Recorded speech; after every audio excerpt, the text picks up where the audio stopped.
mastication, moving your jaw, big flat muscle there. Okay, and once you've done that, lower your arms. Great, okay, so I'm gonna remind you that you can put your glasses back on now if you like. And as much as I'd like to give you the full Monty, the full massage of the face, down on the upper lips there and down the lower lips, all of that, I'm going to abbreviate it for now just so that we get through other parts of the joints and glands as well. So let's do the lion pose. This is really great for increasing salivation. So you begin by opening the mouth as wide as you can, stick out the tip of the tongue towards the tip of the chin. Some of you may actually be able to touch your chin. And open your eyes and look up through the tops of your eye sockets in this horrifying look. And then relax completely. Now, imagine the cat or the dog or yourself taking a stretch in the morning, how you would stretch everything and your claws would come out, and your skin would draw back along your mouth, your lips would expose your teeth, your tongue would stick out, your eyes would become slanted because your skin was going back, your ears would head back, and you would essentially sort of peel your body inside out. So that's what we do with the lion pose. And we also, once we've got our face wide and we've taken a big inhalation, we exhale and pitch forward from the hips and make this hissing gesture like a cat. So energize your feet, your hands against your knees. Sit tall, breathe fully, exhale the yogic exhalation completely, and then inhale completely and go into the pose. Once you come down, let your head relax. Stay down, in other words. Let your eyes relax. Just like the skin of your face was going to melt onto the floor below you. Just relax everything. Relax the back of your neck, your shoulders. And again, feel the breath making space for itself in your abdomen. You can feel your belly having to press against your thighs. You can feel your lower back, your kidney region having to expand. And now take a little contraction in your pelvic floor, somewhat like a Kegel exercise. Hold it. Wait for your inhalation and use the speed of a complete inhalation to guide you as you come up. Use the entire length of the inhalation to correlate the speed of your movement coming back to your vertical position. So that's your guide. Good. And then you come up and you kind of grabbed a hold of your pelvic floor and you breathe in there and you let it like a pneumatic tool, a power tool, an air tool to raise you up, like an elevator. Great. Okay, now let's do this massage where we tap our sternum. I like to kind of tilt my head back just a little bit to open up my neck. And tapping the sternum is awakening the marrow, the inside of the sternum, which is a major producer of red blood cells in the body, and also the thymus gland, which sits underneath your sternum in front of your heart and is a major player in the endocrine system or your immune function. So you're, once again, just stimulating the circulation, kind of knocking, saying, I appreciate you. Thank you for doing all that wonderful work that I'm normally unconscious of. I appreciate it. And then switch to a sort of pummeling gesture, and nicely you can rest one arm on a knee so you can lean over and open your opposite rib cage so that you're pummeling the ribs on the side of your body. Gradually lean forward a little bit so you work around towards your kidney region, your kidneys, your lower back. Be sure to get that area between your lower rib cage and the top of your hips there. And come down onto your sacrum. You'll notice things like that there's not as much flesh right on that broad part of your sacrum in the middle of your pelvis there in the back, and then come around onto the hip joint, the buttocks. And it's nice to know that this part of your body is so tough that you can really give it a pretty good whack there, and it'll stand up to it. And then when you've done that as much as you want, transition, cant over to the other side. Start with pummeling the rib cage, kind of let them open up a bit by leaning over to the side, really encouraging the ribs to open up between one another. If there's any stuckness there in your breathing, this will help encourage it to let go. Work around towards the back of the body, towards the kidney region, the spine back there, the area between the base of your ribs there and the top of your pelvis. Again, notice how the flesh, it becomes a lot thinner there. You can really feel the bony tissue in the middle of your pelvis. Work your way around your buttocks and your hip joint and the flank, as we call it. Great. Okay.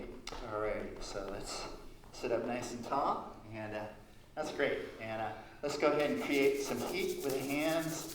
Just bring a lot of heat to them vigorously, as if they might catch on fire. I'd be really excited if suddenly you had a flame coming out of your hands. And then bring that heat to the back of your head and the neck muscles, base of your skull, sides of your neck. Move your head a little from side to side.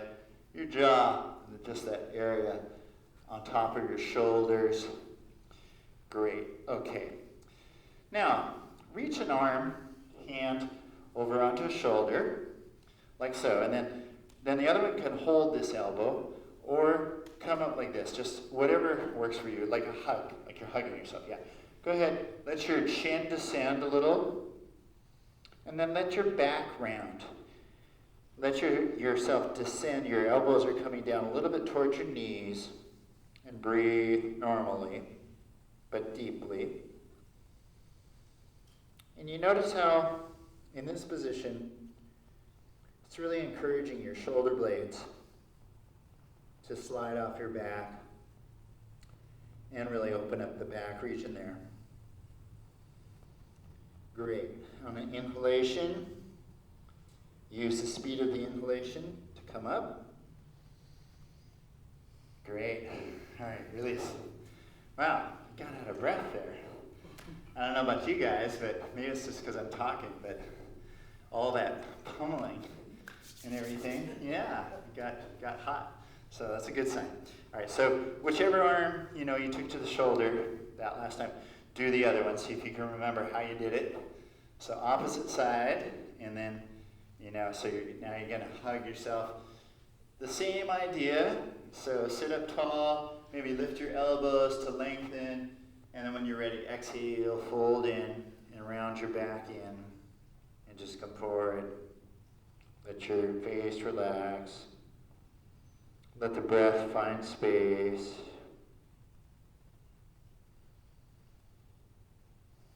Good, and then we'll let the inhalation bring us up. The speed of the inhalation brings us up to our seated position, and we unwind. Good, okay. Now we've done some breath practices, specific breathing practices. So let's practice by putting the hand on the belly, and with the mouth open, the syllable ha, like this. Good, and then just relax, make sure you're not hyperventilating. And so we're doing it about 7 times. And relax. Good. Great. Okay. Now the same thing, but with the mouth closed. And if you like, you can position the tip of your tongue inside your mouth just so it's lightly resting against the hard palate, so it's curving up inside your mouth. Take a little contraction in your pelvic floor, so you've got those 2 points, and they kind of help you sit up tall. And then now exhale that air like we just did, like ha, ha, but through your nose, like 2 little jets of air, and 11 times.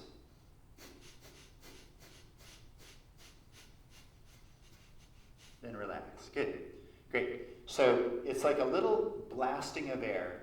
And if I had, I remember my teacher, Dr. Arya, had me hold like a little feather in front of the nose when we were first learning this, just so that it was really obvious that the air is coming out like a bull, like, you know. Now, if you held the mirror, like a little compact mirror, in front of your nose at any time of the day and exhaled, you'd see two blotches of condensation on the mirror. And it's really interesting. One of them will be more pronounced than the other. And that's a sign that there's more air flowing through that nostril. At another time of the day, in a 24-hour period, you did the same experiment, you would see perhaps the same thing, the same nostril was more active, or maybe you see a difference, or maybe they seem about the same. Your body does this natural regulation of airflow through the nostrils about every 90 minutes throughout the 24-hour period. And it's related to right brain and left brain activity. And it's a subject of medical research in Germany right now.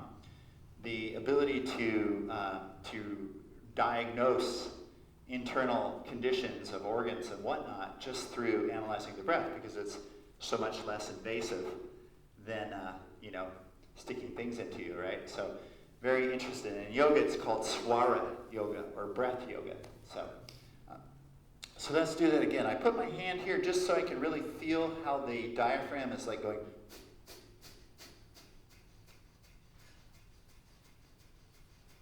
So I do it 11 times.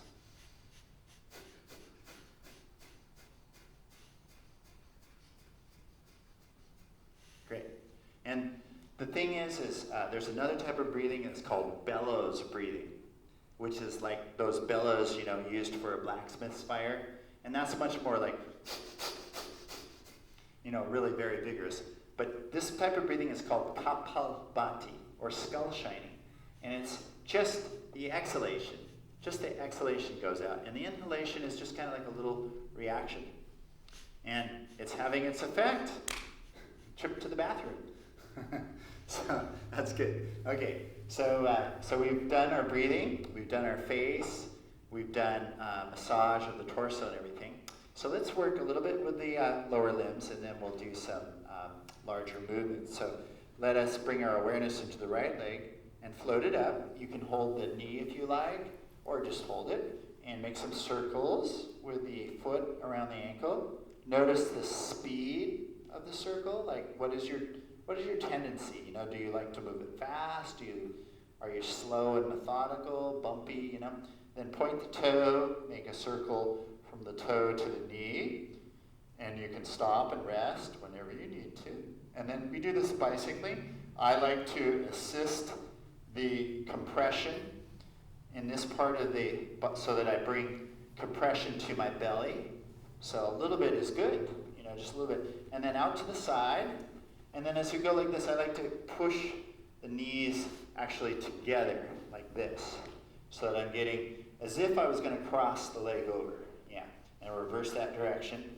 Same thing. So it's like we're making these big swirls with our hips. Good. And then straight back, and again, rest whenever you need to. A little bit really goes a long way.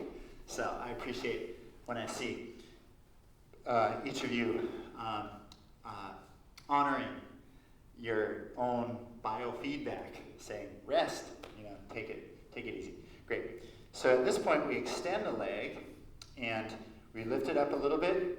We got nice tension here, and then we stretch the front side of the leg and then the back side. Front side is kind of like pulling everything this way and that. And then make a nice fist with your toes, really squeeze it up. Remember this idea of circulation, and then spread the toes, flex the bottom of the foot, really squeeze tight, really squeeze. Give it a chance to really squeeze out those fluids, and then spread, and one more time. You're breathing, of course, the whole time. Good, not holding the breath. And then turn the sole of the foot this way. You feel that all the way up into the hip joint, that way, and again, this way, and again, that way. And then we put the big toe down. Keep the heel up, sit tall, very nice. And be mindful of the chair leg. And just like that, you're going to build it up and then move it quickly. Now, this is a very speedy movement, right? And so just let that charge build and then a quick release. Good. Great. Excellent. All right, let's set that down. Give it a little pat down. Encourage it to let it go if there's any tension there. Great. Okay. I really wish I got to see you guys every day so that we could do this every day and then we could get to all the variations.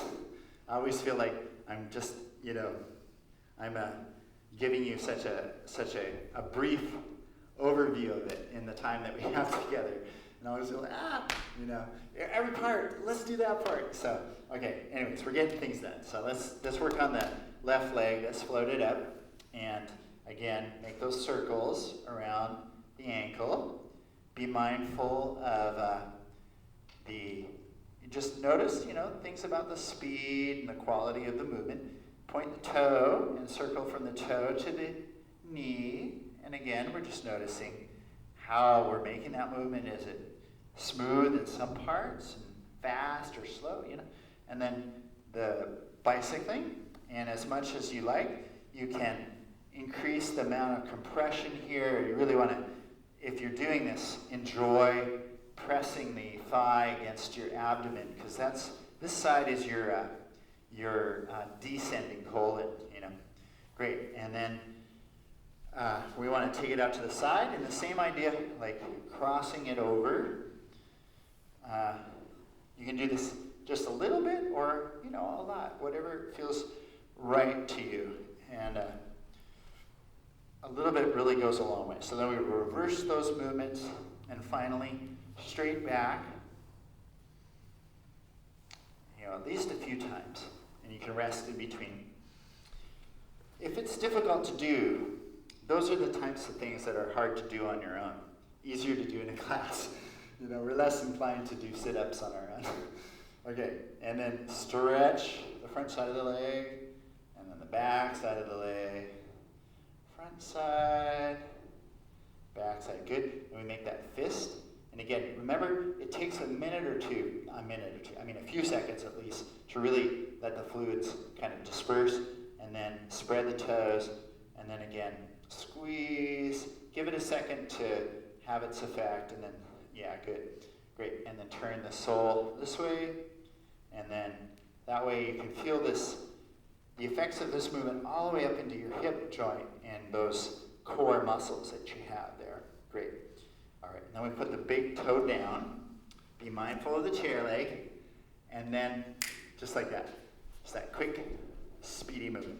Just a release of energy there. Great. Great, okay, super. Pat it down, set to the side. Good. Now, one thing I just showed the class in Timber Ridge this morning was the benefits of squatting. So in